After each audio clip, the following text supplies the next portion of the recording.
It's 6:30. Good morning, I'm Ian Crouch with Hunter News. The Newcastle father of Bali 9 drug mule Renae Lawrence says his daughter is extremely upset by the plight of fellow drug traffickers Andrew Chan and Mayuran Sukumaran. Bob Lawrence has told the Herald, even though the pair forced her to become a drug courier, she doesn't believe they deserve the death penalty. Renae Lawrence is currently serving 20 years jail for her role in the heroin smuggling attempt. Patterson MP Bob Baldwin has hit back at claims by Labor member for Newcastle Sharon Claydon following the loss of around 100 jobs from Forjack shipyard. Sharon Claydon has accused the Abbott government of doing nothing to protect shipbuilding jobs in the city, with Forjack's management saying they need new defence contracts this year to keep afloat.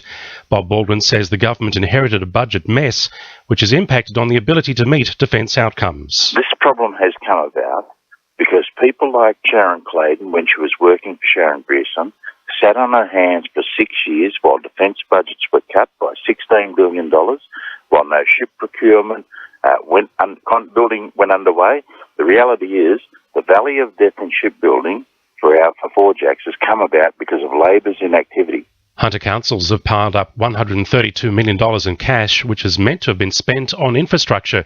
The growing pile of money has come from developer contributions, but just $23 million was spent last financial year. Lake Macquarie has the most with $70 million. It's prompted calls for reforms to allow the money to be spent faster. Labor leader Luke Foley says the state's planning minister should not be able to direct the activities of state-run developer Urban Growth New South Wales when it comes to allowing high-rise developments in the Newcastle CBD. A parliamentary inquiry this week recommended the Department of Planning should be separate from Urban Growth, saying the Hunter Development Corporation is part of the department, which sets up a conflict of interest.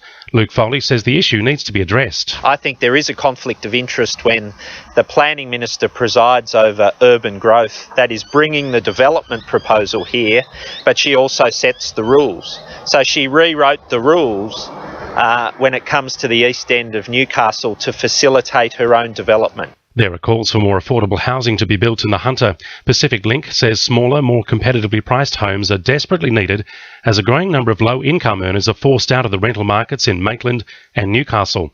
The company says the rate of construction is not keeping pace with population forecasts over the next 2 decades. And it's hoped a new grant awarded to the Hunter Medical Research Institute will lead to a better understanding of the causes of multiple sclerosis.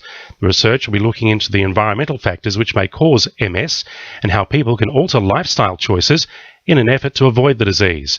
Professor Jeanette Lechner-Scott says lifestyle choices like smoking can have an impact on a person developing MS. We know that smoking is bad for you, not only for your lung and for your arteries, but also for MS. And we know that smoking is causing methylation changes. Now with sport, Annabelle Regan. The Newcastle Jets are gearing up for their match against Sydney FC tomorrow night at Hunter Stadium. They'll have a fight ahead of them, with Sydney FC having knocked up 19 goals in the last 5 games.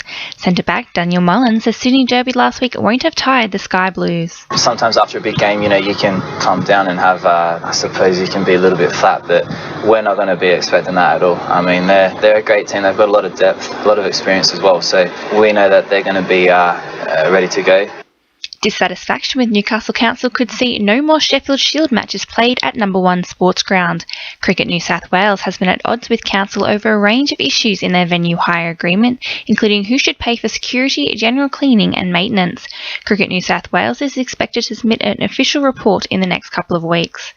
And Northern New South Wales Football Chief Executive David Elan has rejected suggestions the new synthetic surfaces at Lake Macquarie Regional Football Facility could be a factor in injuries. That's sport. I'm Annabelle Regan. To NURFM News Time 26 to 7.